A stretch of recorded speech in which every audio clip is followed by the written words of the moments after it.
Hey guys, it's Michael again, and today I wanted to do an overall series review of A Song of Ice and Fire by George R.R. Martin. I recently just finished the 5th book, so I thought I would do an overall review. So the books in the series are A Game of Thrones.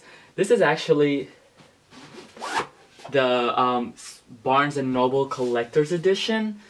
I actually found this for $7, which was awesome. And it's really nice. It's in gold and yeah, look at it. Yeah, so that's the first book. It's A Game of Thrones. And then we have...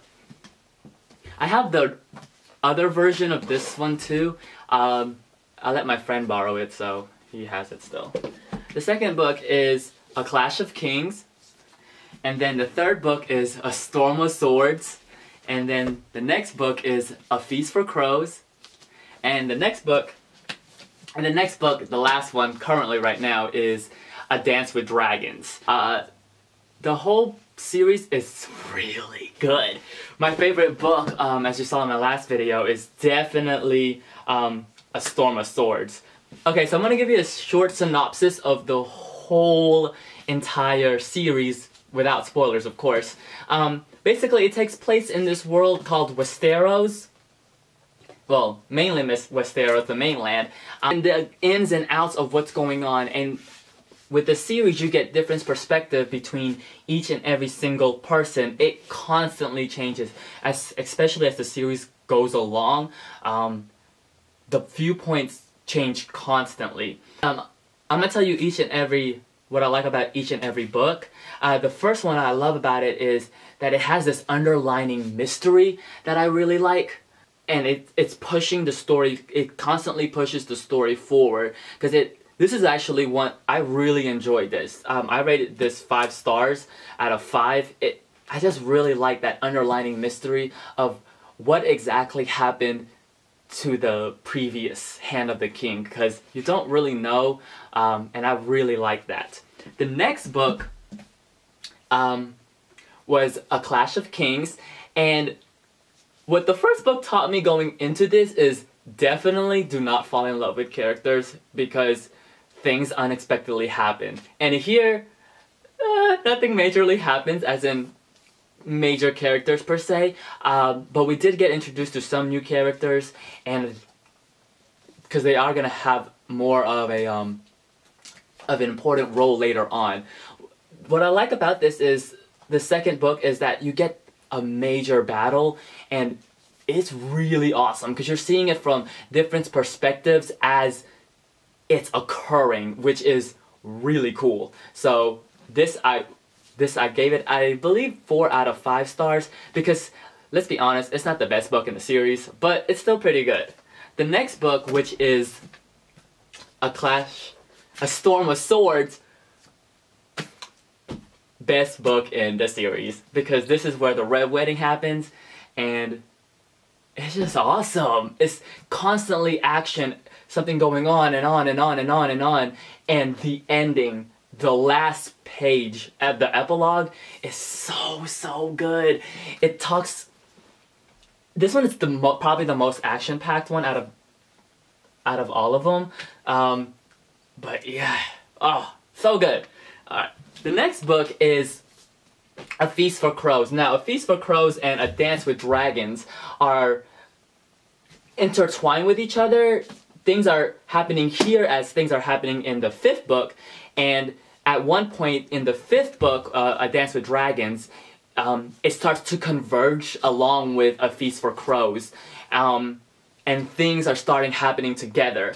What I love about A Feast for Crows, different from, say, the other one, was this one had a different vibe to it compared to all the other ones. Probably because you get perspective from different characters that you usually didn't get to see, so that I like.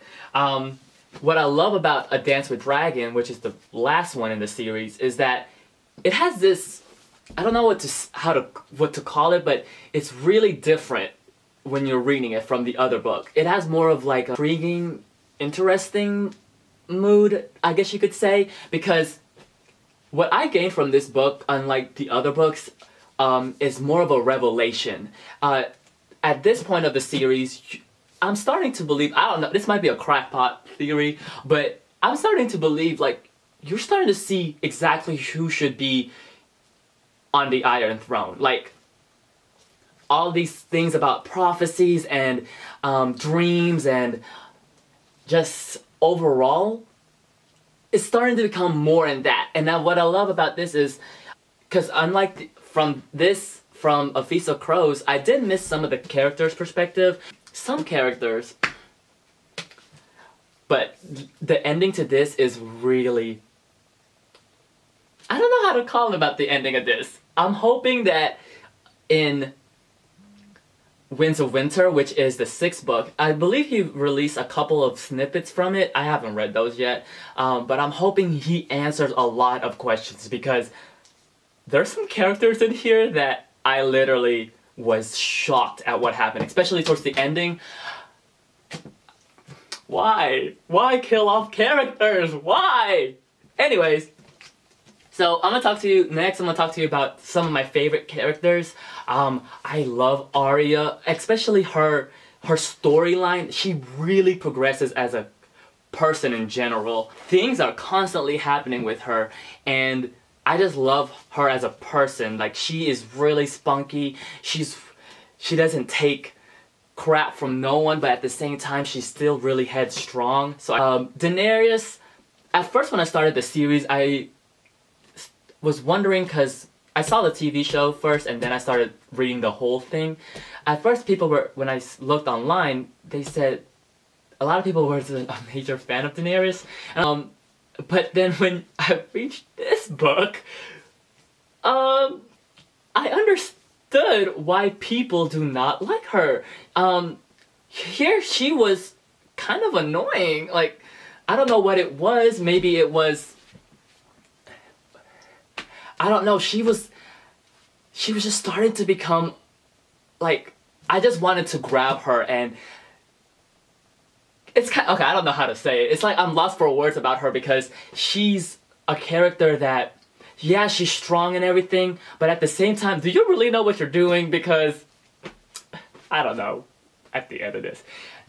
Another character I love is Jon. He's really cool. And then going into the Wall, and I love that we get that perspective of him, because it's obvious that there's something bigger happening, well, what's going to happen with that story. I do like Theon.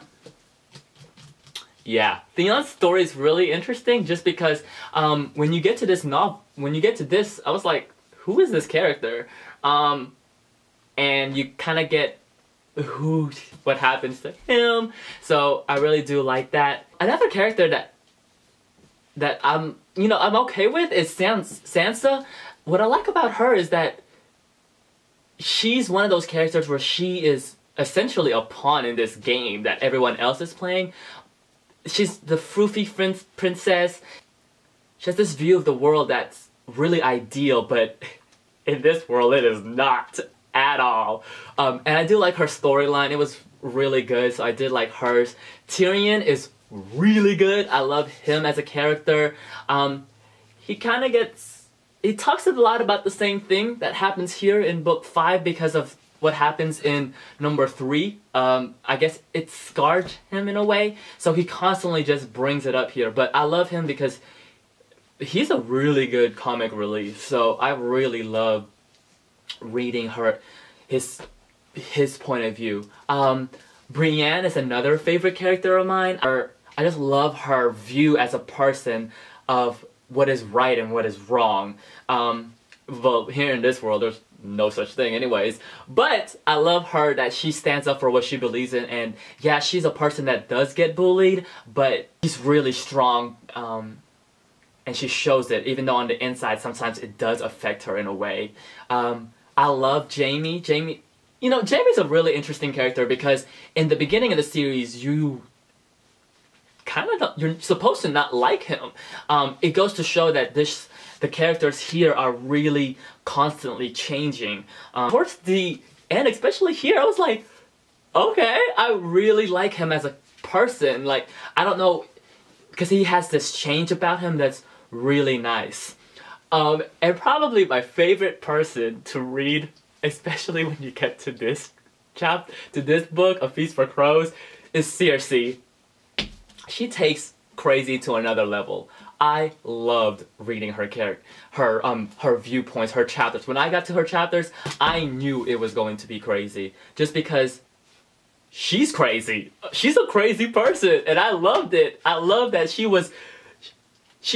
that type of person where she is not gonna let anything stopping her from what she wants. She, in her eyes, see her as a queen, and there is nothing that is going to stop her. She's like a good person because, well, good person to read about, because she thinks she has control, but in the end, she really don't. Especially when you finally do reach her chapter in here, when it finally does converge. I just love seeing the aftermath of what happened here. In here, as you can tell, I'm just going back and forth between all these books. They're just a few of my favorite characters and what I love about each and every single one of them. If you are starting off with this series, I recommend, first off, get to know the world. Start with this book, definitely. Just because you watch the show, don't start off randomly somewhere, because let me tell you, this book, while I love it and everything, this series is it's difficult because there are a million characters. When I say a million, I literally mean a million characters. When I'm reading this series, I have my phone ready to go, because I go to the wiki of A Song of Ice and Fire, because it helps tremendously. This took me about, I guess you could say, 3 years to read the whole thing, even though it's been published for like a long time. Especially in this one, in A Dance with Dragons. At this point, they're naming names, and I was just like, I don't know. So I had to look it up on the wiki, and that's my thought on the series. Definitely the series, I give it 5 out of 5 stars. It's a great series, and I'm really excited for season 4 to come out. If you read the books, let me know what you think, and now I can finally avoid the spoilers online, which is really good. So I'll talk to you later. Bye!